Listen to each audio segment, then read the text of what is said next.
This happened almost a year ago. I'm a male and was 24 at the time, and was fresh out of college and had just moved into an apartment with my middle school bestie. She's 23, and her fiancé, who's 25. This was after a long period of not seeing her in person. My bestie and I had a long and great relationship with few rocky periods. I didn't know her fiancé well, but had met him a couple times. He came off as kind of rude and loud, but mostly nice enough. I let a lot of little annoying behaviors slide because she was so in love with him. I really just wanted to spend time with my best friend. Over the course of a few months, I slowly discovered that she was trapped in an abusive relationship with the most classic example of a malignant narcissist you could imagine. Their fights, really just him raging at her while she cried, escalated to the point where he was completely trashing the apartment, breaking her phone and laptop, hiding her car keys, blocking the door, and grabbing her arm so hard she had bruises, all while hurling out the worst insults he could fathom at the top of his lungs for hours. This man is about a foot taller and 100 pounds heavier than me, so there was nothing I could do other than give her a ride somewhere else away from him until the next day. He didn't like it when I did that.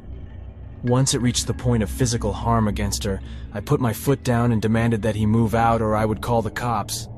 He wasn't technically signed onto the lease, so I could have him kicked out. He begged for time to find a new place. He was extremely drunk and high the night he hurt her, and he promised to stay sober until he moved. Not wanting to escalate things, I agreed on the condition that nothing like that ever happen again. My friend and her fiancé broke up soon after that.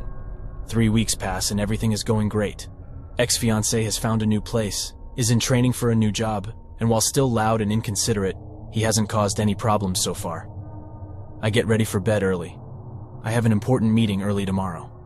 I put on some comfy pajamas, locking my door before I change out of habit. My bestie is out working, and it's just me upstairs in bed and ex-fiancé downstairs yelling on the phone about something. I tune him out and try to sleep. He's moving out next week. Suddenly my chest rattles from the booming footfalls up the stairs to my room, waking me from sleep. My eyes snap open to see my bedroom doorknob rattling back and forth. Luckily, it was locked. He lets out a yell of pure malice and bangs on my door.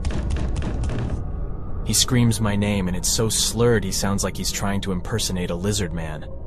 The hinges aren't looking so good. We lived in a crappy, cheap apartment with thin doors. I have to do something before he breaks open the door, right? I say the only thing I can think of. What the heck? Suddenly, the banging and screaming stops. My doorknob falls still. After a terrifying moment of silence, he says flatly, "Open the door, bud. Just come and open the door." I still laugh about that one. Like after all that, I just walk over and open up. Instead, I grabbed my essentials and jumped out the window. I was on the second floor, but we lived on a hill, so the fall wasn't quite that high. Still managed to fall wrong. I hobbled as quickly as I could to my car and peeled away. I called my best friend and warned her not to go home. We made plans for her to stay with a friend after she got off work. I made it to the friend's house and passed out for a few hours. I woke up to a call from my bestie. He traveled all the way to her workplace with a knife and broke in. He assaulted her and held the knife up to her special needs client's throat and said he'd kill him in front of her. Thank God a coworker overheard everything in another room and was able to call the police in time for everyone to come out alive. My bestie also said he was on the phone with her while he was banging on my door, and he said he was going to kill me and make her listen. I was totally alone in the apartment with him, sleeping upstairs in my bed. If I hadn't locked my door that night, would I even still be alive? If I had left my car keys downstairs, would I have been able to get away? When I returned to my apartment the next morning, my bedroom door was completely kicked in. My belongings were scattered everywhere, and the large butcher knives were missing from the kitchen, instead sitting in the corner of the hallway to my room. I still think about what might have happened if I hadn't locked my bedroom door that night.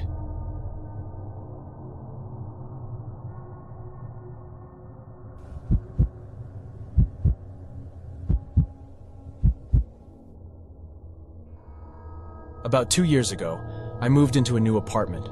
The walls were very thin, and because of the fire safety laws in my city, my bedroom had one window, which led into the living room, and none with outside access.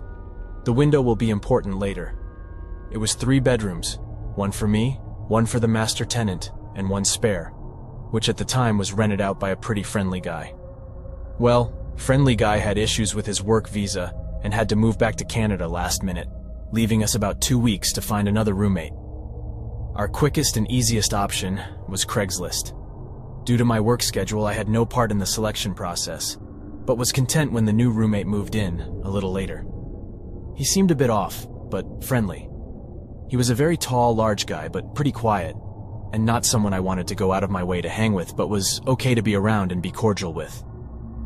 About 2 weeks into his move-in, the master tenant left for Hawaii, leaving him and I alone in the home for the month-long duration of his stay. For the first few days, things are normal. All of a sudden, about 4 days into the trip, I am woken up at about 8 a.m. to a frantic knocking at my door. My roommate, we'll call him Kyle, is standing there when I open up, looking frazzled. He looks me dead in the eye and says, "So do you want to tell me what went on last night?" To which I was shocked and confused, because I had come home from work at about 9 p.m. and immediately showered and went to bed. I explained this to him, and he tells me that he heard me screaming and arguing with someone in my room, that he saw me in the side alley out the window arguing with our landlord, who I'd never even met at that point, that he heard people coming in and out of our house. I tell him no way. None of that ever happened. After staring at me for a little longer, he leaves and doesn't bring it up again. The next morning, I wake up to the same thing. This time, he says he saw me arguing with my boyfriend. I was single at the time. Said he had seen me talking with our other roommate, who's in Hawaii, and asking me for the badge number of the officer I'd spoken to, since he had apparently seen me talking to a bunch of police as well. This time, I get angry, and more or less tell him to cut this crap out, because I'm not doing anything, and don't know what he's talking about. He gets a weird look on his face and says, "I think I had a seizure in my sleep.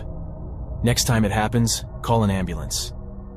Then he leaves for a bit, only to start knocking again about an hour later, and when I open up, Kyle repeats the exact story the exact same way.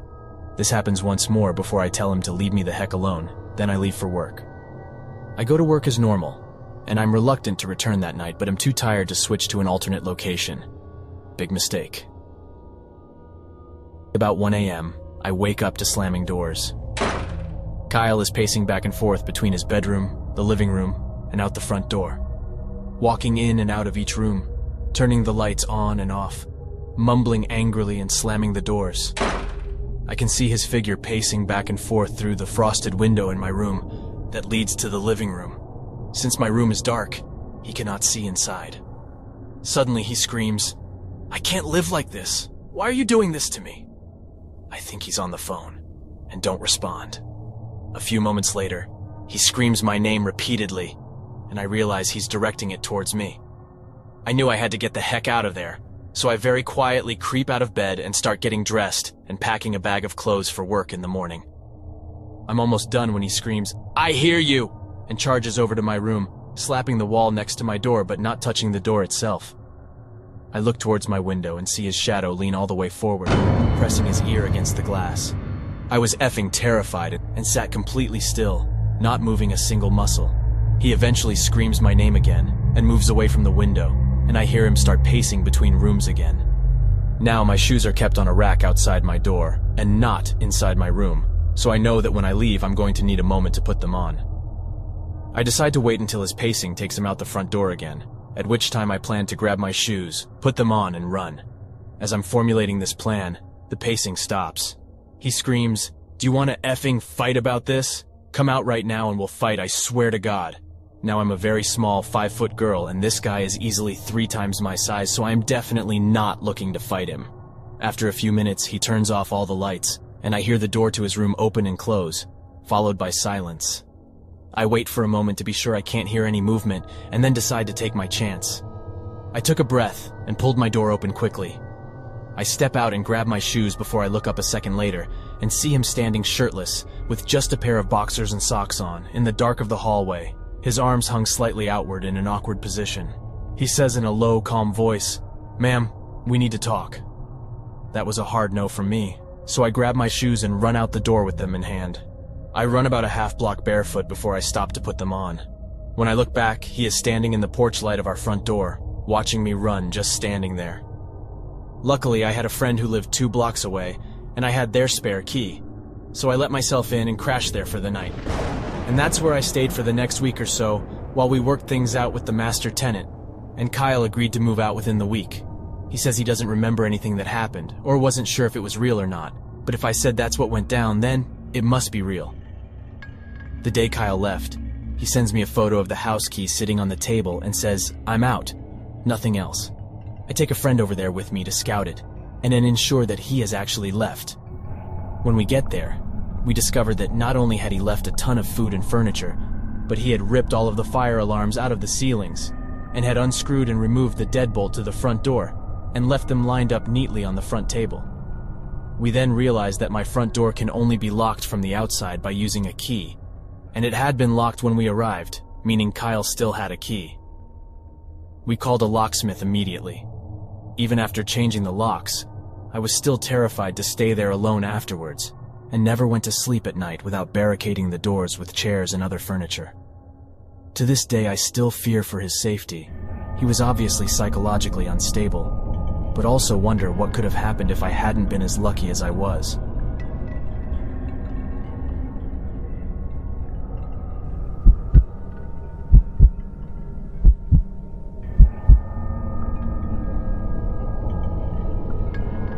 There is only one person I've met in my life that I'm absolutely positive was a psychopath, and it was a 10-year-old little girl. The summer after I graduated college, I was living in a house in Berkeley with a few PhD students. It wasn't the best neighborhood, but it wasn't the worst either. There were a few families living in the neighborhood, including the people in the house next to us. It seemed like a reasonably nice 2-story house, but on several occasions there were police cars and/or ambulances outside of the house. We never really questioned why, as police cars weren't a rare sight in the area, and we had only ever seen a young girl and her mom at the house, so there was nothing overtly abnormal or concerning. One afternoon, my roommates and I had just finished smoking a joint in our backyard when we hear a knock at the door. I open it, and it's the mother from next door. I was a bit taken back, and even more so when she says, "Hi, I wanted to ask you guys something. I really don't want to have to call the police." At this point, I'm thinking she must have seen or smelled us smoking weed, and while it was Berkeley, it technically hadn't been legalized yet, so I'm thinking we need to apologize and talk our way out of trouble. But then I noticed this woman is visibly shaking. She was clearly terrified, and said, "I just don't know what to do. I'm having a situation with my daughter, and I really just need another adult to be there." My roommate, Sean, and I immediately agreed to go with her while my other roommates look on, incredibly confused by whatever the hell is going on. This mother is asking some stoned students to be adults. She must be truly desperate for help. Sean and I walk over there with her, and she explains that her daughter has some issues, which are currently manifesting as her standing on the roof of their house threatening to drop her mom's work computer off the edge or jump herself. Wow, it just got super real. Sure enough, we walk up the driveway to the house, and there is this kid standing on the roof of their 2-story house dangling a MacBook Pro over the side. She's saying in this disturbing, sing-songy voice, "Look, Mommy, no hands. No hands, Mommy, no hands." Sean and I immediately make eye contact. We are both creeped the hell out. This is not a normal kid. The way she is speaking reminds me of the twins from the Shining movie. She is not crying, and doesn't seem remotely distressed, on the contrary. It appears she is enjoying this torment of her mother, like it's some kind of sick game to her. The mom starts explaining to us that her daughter has had issues like this for many years. She has a psychiatrist and a therapist, and the mother has called both. They recommended calling the police, but the mother has been through this quite a few times before, and doesn't want the child to go through the ordeal of being restrained and taken to the hospital yet again. She's frightened and exhausted, and doesn't know what to do. So I just start talking to the kid. I tell her about how I used to love climbing on the roof of my house, and now I'm into rock climbing, and I bet she would love that too. Besides, it's much safer than climbing around the edge of a roof if you make sure to use the proper gear and safety precautions, and the fact that she's so unsafe right now is really scaring her mom. I told her if she comes down, I'm happy to talk to her more about climbing, as well as show her the pet geckos we have that literally climb up the walls. I'm just saying absolutely anything at this point. I have no idea what to say or how to mediate a situation like this. I'm just trying to diffuse the tension and get her to come down. She is flat out ignoring me at first, continuing to taunt her mother, but eventually she seems to get bored with my attempts to engage her. She turns around and climbs back towards the window, where she got out onto the roof. She runs down the stairs and out to meet us, then says in the same weirdly sing-songy, fake, come play with us Danny voice, I dropped your computer on the roof and now it's broken. I'm sorry, Mommy, do you forgive me? There was zero remorse whatsoever in her voice. It sounded so disturbing and manipulative I was blown away that it was coming from a 10-year-old girl and not some demon child from a horror movie. The mother is still shaking and just looks overwhelmed, so I offer to go up and get her computer from the roof. She agrees and escorts me through the house up the stairs with her daughter trailing behind. It appears to be a perfectly normal, well-maintained middle-class home. The girl is clearly irritated with me spoiling her game and repeatedly orders me to leave. I ignore her, climb out the window onto the roof, and the laptop is sitting by a gutter seemingly unscathed. I climb back through and hand it to the mother. At this point, the girl realized her bluff was called and skipped off to her room. Mom proceeds to explain to me that this whole thing was triggered by her changing the password to her laptop after the girl logged into it, stole her mother's credit card, and ordered over $2,000 worth of stuff. This girl is freaking 10 years old. She has been pulling shit like this her entire life and no one understands why. They had to move the girl's younger sibling into a separate apartment with her father because they were afraid she would hurt him. The mom was crying at this point, saying they really tried their best to get her the help she needs, and they are just at their wits' end. I did my best to reassure her, gave her my phone number, and told her to contact me if she needs help in the future. Sean and I noped the heck out of there after that and went back to our house. She never contacted me and we moved out a few months later.